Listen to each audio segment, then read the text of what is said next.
लोकसभा में अमित शाह ने ममता बनर्जी का किया पर्दाफाश। घुसपैठ हो रही है भारत बांग्लादेश की सीमा से। वहां पर कुल 2216 किलोमीटर बॉर्डर है। इसमें से 1653 किलोमीटर बॉर्डर बन चुकी है। अब 563 कहां बाकी रही है मान्यवर मालूम है? केवल और केवल एक राज्य बंगाल। बांग्लादेश बॉर्डर पर फेंसिंग का काम रोक रही ममता बनर्जी। आप बॉर्डर नहीं बनाने देते, फेंसिंग नहीं करने दोगे, घुसपैठ नहीं होगी। फिर भी चलो, मैं पूछना चाहता हूं कि घुसपैठ होकर सबसे पहले घुसपैठिया कहां आता है? कहां आता है? तो गांव में आता है। पटवारी को मालूम नहीं पड़ता? गांव के थाने वाले को मालूम नहीं पड़ता? इसकी मतदाता सूची में नाम डालने के लिए आधार कार्ड कहां बनता है? वहीं बनता है। उसका राशन कार्ड कहां बनता है? बंगाल में बनता है। और मतदाता सूची में कौन सी मतदाता सूची में ऐड होता है? तो बंगाल में होते। आपकी कोई जिम्मेदारी नहीं है। एसआईआर का विरोध करोगे तो बंगाल में होगा बिहार जैसा हाल, बोले अमित शाह। मैं आज कहना चाहता हूं टीएमसी के लोगों को भी, ये राहुल जी के साथ में रहकर घुसपैठिया बचाओ यात्रा बिहार में निकली, साफ हो गए। आप भी घुसपैठियों को बचाओगे तो वहां भारतीय जनता पार्टी का विजय तय। एसआईआर का विरोध कर रही तमाम विपक्षी पार्टियों को कल गृह मंत्री अमित शाह ने लोकसभा में आड़े हाथ लिया और इसी के साथ साथ ममता बनर्जी के ऊपर भी बोला। गृह मंत्री अमित शाह ने सीधा हमला।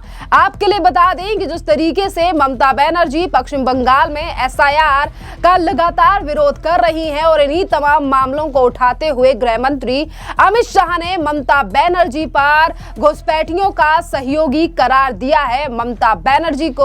और इसी के साथ साथ कहा है कि टीएमसी सरकार बांग्लादेश और भारत की सीमा पर फेंसिंग का काम जानबूझकर रोक रही है ताकि अवैध घुसपैठिए अवैध तरीके से भारत में आ सके और वो लगातार पश्चिम बंगाल में अपना डेरा डाल सके, जिसकी वजह से ममता बनर्जी का वोट बैंक मजबूत हो। क्या ममता बनर्जी की कोई भी नीतियां देश की सुरक्षा को खतरे में डाल रही हैं?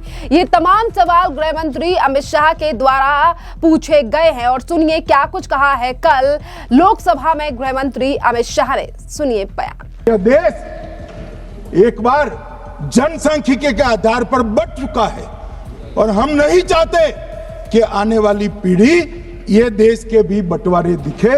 इसलिए ये बहुत जरूरी है कि इस देश से घुसपैठ को रोकना पड़ेगा।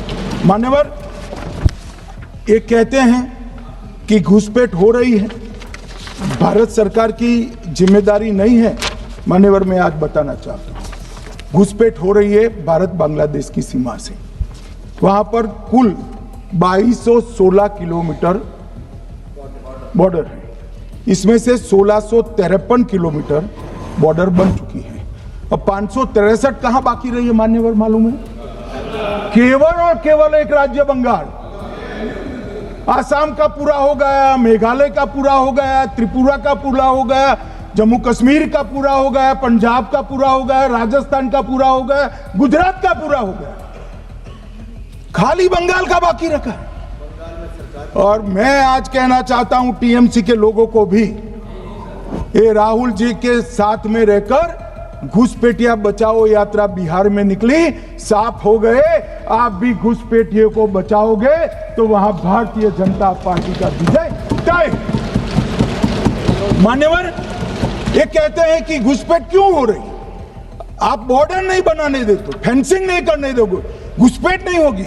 फिर भी चलो, मैं पूछना चाहता हूं कि घुसपैठ होकर सबसे पहले घुसपैठिया कहां आता है? कहां आता है? तो गांव में आता है। पटवारी को मालूम नहीं पड़ता? गांव के थाने वाले को मालूम नहीं पड़ता? इसकी मतदाता सूची में नाम डालने के लिए आधार कार्ड कहां बनता है? वहीं बनता है। उसका राशन कार्ड कहां बनता है? बंगाल में बनता है। और मतदाता सूची में कौन सी मतदाता सूची में ऐड होता है? तो बंगाल में होते। आपकी कोई जिम्मेदारी नहीं है। मान्यवर, ये देश के भविष्य और सुरक्षा के साथ खिलवाड़ कर रहे। कभी कभार चुनाव तो जीत जाओगे घुसपैठियों के आधार पर, परंतु इस देश की सुरक्षा को आप ताक पर रखो। मैं आज कहना चाहता हूं मान्यवर, बिहार की जनता ने एक बहुत महान फैसला किया है। घुसपैठिया बचाओ यात्रा के खिलाफ जनादेश दिया और बंगाल भी ये करने जा रहा है मान्यवर, आने वाले दिनों में करेंगे, उनको मालूम नहीं। किस तरीके से अमित शाह लोकसभा में दहाड़े और उन्होंने सीधे सवाल टीएमसी से किए और कहा कि किस तरीके से ये लोग अपने वोट बैंक के लिए सिर्फ और सिर्फ घुसपैठियों को बसा रहे हैं। और इसी के साथ साथ उन्होंने कई इस तरीके के सवाल भी उठाए कि जब भी कोई घुसपैठिया कहीं पर भी आता है तो क्या उसकी जानकारी पटवारी को नहीं होगी, जहां पर वो आधार कार्ड बनवाने जाएगा, क्या वहां के लोगों को पता नहीं चलेगा कि किस तरीके से ये लोग भारत में आ रहे हैं और डेरा डाल रहे हैं। इसी के साथ साथ टीएमसी सरकार पर गृह मंत्री अमित शाह ने फेंसिंग को लेकर बड़ा आरोप लगाया और कहा कि फेंसिंग का काम जहां भी शुरू होता है वहां टीएमसी के कार्यकर्ता गुंडागर्दी और धार्मिक नारों के जरिए बाधा डालते हैं। केंद्र ने 10 पत्र लिखे और गृह सचिव ने बंगाल के मुख्य सचिव के साथ 7 बैठकें की हैं, लेकिन जमीन नहीं मिली है। उन्होंने टीएमसी को घुसपैठियों का सहयोगी बताया है जो बांग्लादेशी घुसपैठी और रोहिंग्या शरणार्थियों को आधार कार्ड, वोटर आईडी दे रही हैं। कई पकड़े गए घुसपैठियों के पास 24 परगना जिले के आधार कार्ड मिले हैं और इन्हीं तमाम चीजों को लेकर गृह मंत्री अमित शाह ने अब घुसपैठी असम की बजाय बंगाल के रास्ते दिल्ली पहुंच रहे हैं। गृह मंत्री अमित शाह ने इन तमाम बातों को बोलते हुए ममता बनर्जी पर बड़ा हमला भी बोला और इसी के साथ साथ आने वाले पश्चिम बंगाल में विधानसभा के चुनावों को लेकर भविष्यवाणी भी कर दी। गृह मंत्री अमित शाह ने कहा 2026 में बंगाल विधानसभा चुनाव में बीजेपी की सरकार बनेगी, कमल खिलेगा, तब फेंसिंग का काम पूरा हो जाएगा और घुसपैठ रुकेगी। घुसपैठियों को पहचानो, हटाओ, देश के बाहर करो।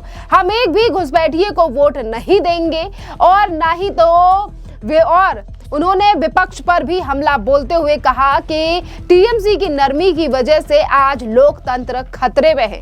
देखिए, एक तरफ जहां अमित शाह ने ममता बनर्जी पर सीधे तौर पर लोकसभा में ये आरोप लगा दिया है कि वोटों के चलते ममता बनर्जी की पार्टी और खुद मुख्यमंत्री इन अवैध रोहिंग्या बांग्लादेशियों को बसा रही हैं और उन्हीं की नाक के नीचे ये सब कुछ हो रहा है और किस तरीके से ममता बनर्जी लोकतंत्र को खतरे में डाल रही हैं। जहां एक तरफ अमित शाह ने ये तमाम आरोप लगाए हैं, वहीं दूसरी तरफ अब टीएमसी ने गृह मंत्री अमित शाह के बयानों को खारिज किया है। टीएमसी के नेता और सांसद सौगात रॉय कह रहे हैं कि अमित शाह ने सारे आरोप झूठे लगाए हैं, फेंसिंग में देरी का दोष केंद्र पर है। विपक्ष ने इसे राजनीतिक बयानबाजी बताया, लेकिन गृह मंत्री अमित शाह ने जवाब दिया कि एसआईआर और फेंसिंग जैसे मुद्दों पर अब टीएमसी भाग रही है और ये बयान एसआईआर पर बहस का हिस्सा था, जहां अमित शाह ने घुसपैठ को चुनावी प्रक्रिया से जोड़ा।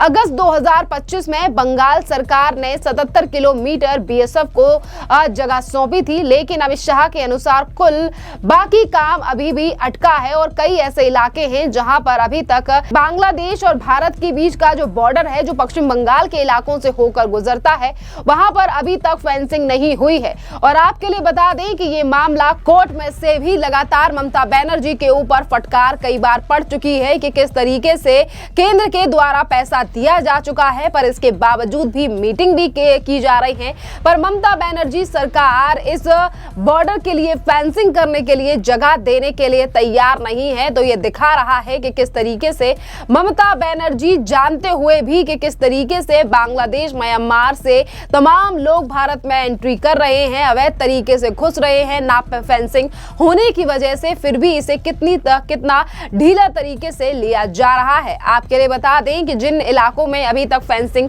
नहीं हुई है, जो बॉर्डर के इलाके हैं, वहां से कई तरीके की खबरें सामने आई हैं कि वहां से पशुओं की तस्करी, ड्रग्स की तस्करी और इसी के साथ साथ ह्यूमन ट्रैफिकिंग जैसे मामले भी लगातार सामने आते रहे हैं और यही वो कारण है फेंसिंग ना होने की वजह से कि लगातार पश्चिम बंगाल में इन अवैध रोहिंग्या बांग्लादेशियों की लगातार घुसपैठ बढ़ रही है। खैर, अब उस पूरे मामले पर आपकी भी जो राय हो, आप भी हमें कमेंट कर जरूर बताइए। धन्यवाद।